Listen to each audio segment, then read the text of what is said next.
Topic है, उसका नाम है इमेज फॉर्मेशन इन कनकेव लेंस।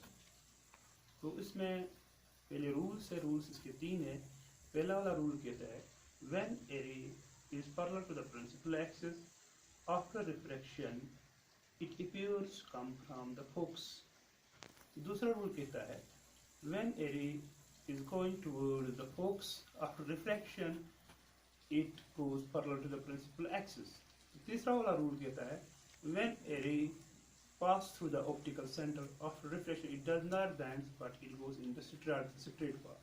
तो इमेज फॉर्मेशन इसकी 2 है। पहले में ऑब्जेक्ट को इन्फिनिटी पर रखना पड़ता है। जब भी when an object is placed at the infinity image is formed at the focus in concave lens which is virtual, erect and highly diminished. दूसरा रूल है ऑब्जेक्ट को रखना है between anywhere between infinity and focus. When an object is placed between anywhere between object and infinity and the optic center, image is formed between optic center and the focus which is erect, diminished and उसी के इन्हीं के बारे में हम पढ़ेंगे। तो पहला वाला रूल यहाँ पर हमने लिखा है, आप देख सकते हो, rules for obtaining image in convex lens.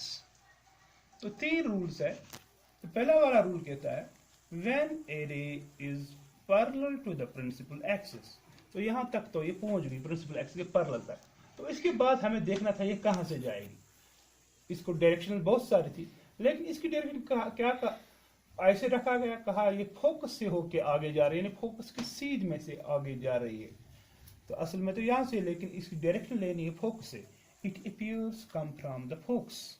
तो दूसरा रूल है जब अगर हम यहाँ तक एक रे पहुंच गई मगर ये किसके सीध में, फोकस के सीध में, जब भी कोई रे फोकस के सीध में उसकी डायरेक्शन में जाएगी तो वो रिफ्रैक्शन के बाद उसकी असल पाथ है वो पैरेलल टू प्रिंसिपल एक्सिस। तो तीसरा रूल है जब भी एक रे ऑप्टिकल सेंटर से होके पास हो जाएगी तो वो बेंड नहीं होती, वो सीधी आगे जाती है। तो यही 3 रूल्स है इमेज फॉर्मेशन के।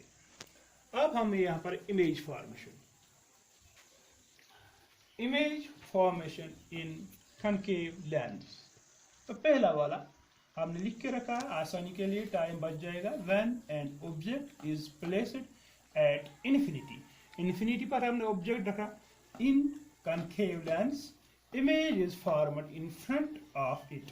इन फ्रंट में बनती है, याद रखना जब भी आपको कनकेव लेंस होगा तो वहां हमेशा फ्रंट में ही इमेज बनती है।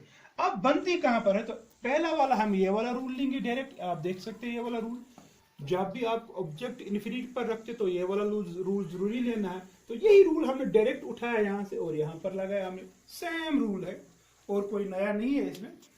तो अब दूसरा रूल कौन सा लेंगे, जब भी ऑब्जेक्ट पर होगा तो याद, ऑब्जेक्ट इन्फिनिटी पर होगा तो हमेशा पैरेलल रेज आपस में जाएगी एक दूसरे की। तो हमने और एक रे पैरेलल लाई प्रिंसिपल एक्सिस के। तो ये कहां से जाएगी, ये फोकस से, आपके फोकस से हमें लगेगी डाइवर्ज हो रही है। It appears come from the focus, यहाँ से डॉट में डालिए और फिर आगे फुल खींचिए लाइन को। तो ये रेज जो है आगे अगर आप देखोगे कहीं पर मिलती नहीं है, लेकिन यहाँ पर हमें दिखती है, मिल रही है फोकस पर। तो हम कहेंगे forward in the front of image is in the front of it at focus. हम एफ लिखेंगे, फोकस पर बन रही है। विच इज, वो कैसी है वो इमेज। तो पहले तो ये हकीकत में नहीं मिल रही है तो वर्चुअल होगी। वर्चुअल, जब भी वर्चुअल होती है तो इरेक्ट होती है। तो इरेक्ट, लेकिन यहाँ पर दिखती नहीं क्योंकि बहुत ही छोटी है, इस पर बनती है बिल्कुल प्रिंसिपल एक्सिस पर। तो जब इतनी छोटी है डॉट जैसी तो हम लिख सकते हैं हाईली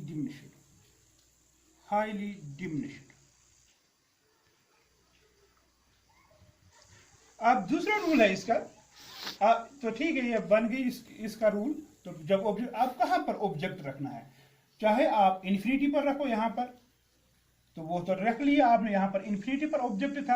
अब है यहाँ पर है ऑप्टिकल सेंटर, इनके दरमियान चाहे आप यहाँ पर रखो बिहाइंड 2f या between 2 at two F, between two F and F, या एट एफ, या बिटवीन एफ एंड सी, कहीं पर भी आप ऑब्जेक्ट रखो, इमेज एक ही जगह बनती है। तो दूसरा, अब ऑलरेडी हमने इधर देखिए पहला वाला रूल फिर लेंगे, याद रखना जब भी हम कोई, तो आसान यही तरीका है, हम पहला वाला रूल ले लिए, तो ये वाला पहला वाला रूल हमने ले लिए, when a ray goes parallel to the principal axis after refraction it appears come from the focus, तो यही हमने सेम रूल यहाँ पर वही है।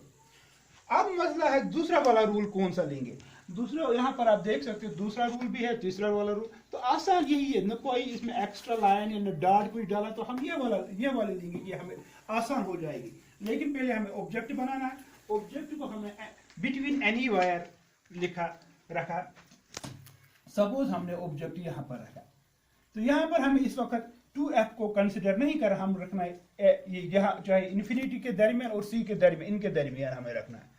तो ये हमने ऑब्जेक्ट रखा, ऑब्जेक्ट को हमने ए बी से नाम लिखा।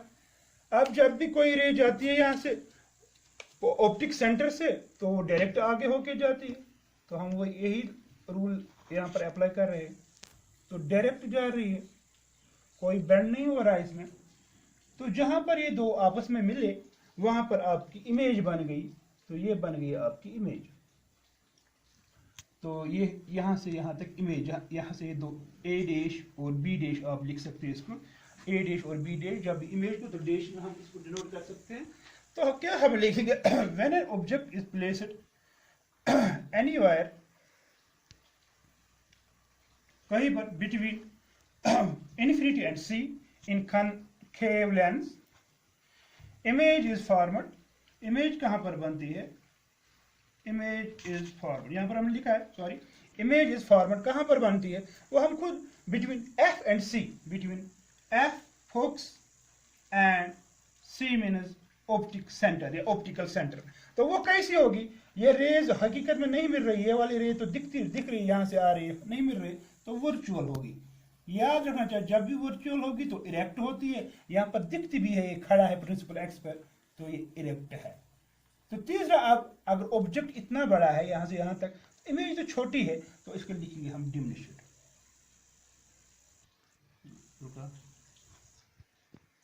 अब जो हमारा टॉपिक है उसका नाम है पावर ऑफ लेंस।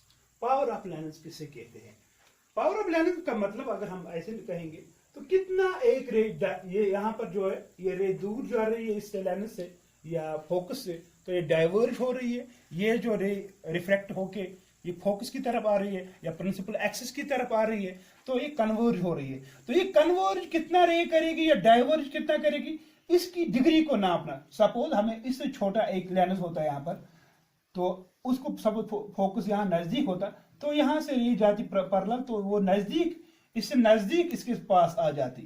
तो कितनी डिग्री है इसमें, कन्वर्जेंस या डाइवर्जेंस कितना है, तो उसी को हम कहते हैं, उस पावर को हम, उस ताकत को हम कहते हैं power of lens. The measure of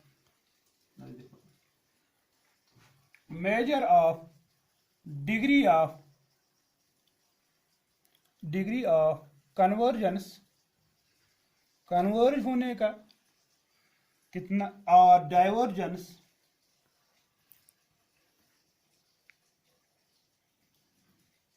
of rays या refracted rays of rays which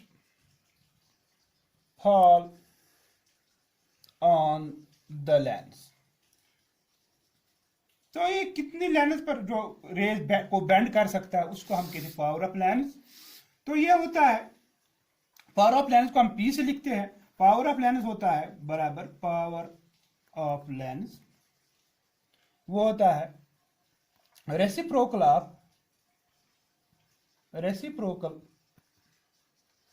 of focal length, लेकिन किसकी फोकल लेंथ, लेंस की, इन मीटर्स, याद रखना चाहिए वो मीटर्स में लेना होता है। तो हम इस तरह इसको P से डिनोट करेंगे, रेसिप्रोकल 1 में divide by focal length, focal length को स्मॉल f से लिखते हैं इन मीटर्स में लेना है। तो इसका मतलब है इनकी दरमियान जो रिलेशन पावर ऑफ लेंस और फोकस के दरमियान इनवर्स रिलेशन है। अगर पावर ज्यादा है तो फोकस कम होगा, अगर फोकस ज्यादा है तो पावर कम होगा, तो इनवर्स रिलेशन है। तो इसका यूनिट है, ऐसा यूनिट जो है, ऐसा यूनिट इसका है डायप्टर। डायप्टर है, और डायप्टर को हम कैपिटल डी से लिखते हैं। ये कैपिटल डी जो है ये पॉजिटिव भी हो सकता है और नेगेटिव भी हो सकता है। जब कनकेव, हमारे पास दो लेंस है, कनकेव और कन्वेक्स लेंस, दो लेंस है हमारे पास। तो कनकेव में ये नेगेटिव है, नेगेटिव डी है, और कनकेव में, कन्वेक्स में ये पॉजिटिव है। और इसको हम, जो भी हम लेंस है उसका हम फोकल लेंथ कैसे मेजर करते हैं, उसको हम कहते हैं ऑप्टिक मीटर, सॉरी उसको हम कहते हैं डायप्टोमीटर। डायप्टोमीटर, डायप्टोमीटर से क्या करते हैं, मेजरमेंट ऑफ फोकल लेंथ किसी भी लेंस की। तो ये था हमारा लास्ट टॉपिक इस लेसन का।